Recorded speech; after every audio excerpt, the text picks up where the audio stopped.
The life under God example, Karen is a caring mother and faithful churchgoer. She was afraid that her life and her family would not be blessed, so she spent her efforts in keeping all of God's commands to ensure God's protection remained over her and her family. She relied on behavior modification and righteous works to maintain experiencing God's blessings and little to none unfortunate or inconvenient circumstances or long-term struggle. Karen tried to control God by her obedience. Okay? So people of this sentiment say, I did this for you. Why is this happening to me? Okay. That used to be me, and still kind of, working that out.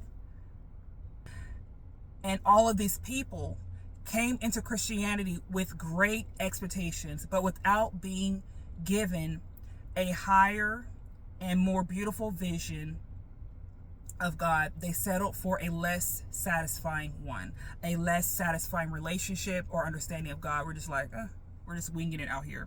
We don't understand nor have seen our peers or learn from our churches what life with God actually looks like. We have a piece of the puzzle. We have a deficient or insufficient, warped part of the puzzle or understanding, or a counterfeit understanding.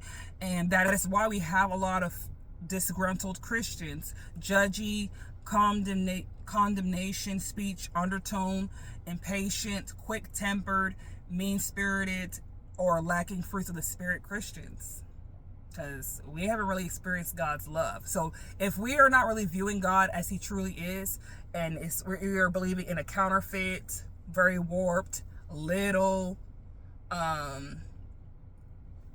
God, like it's not the truth, we're not going to experience the love. So we are in need of a spiritual perspective, mindset, pattern, heart, belief reset into the true and satisfying and powerful life reality with God. So then there's another awesome point.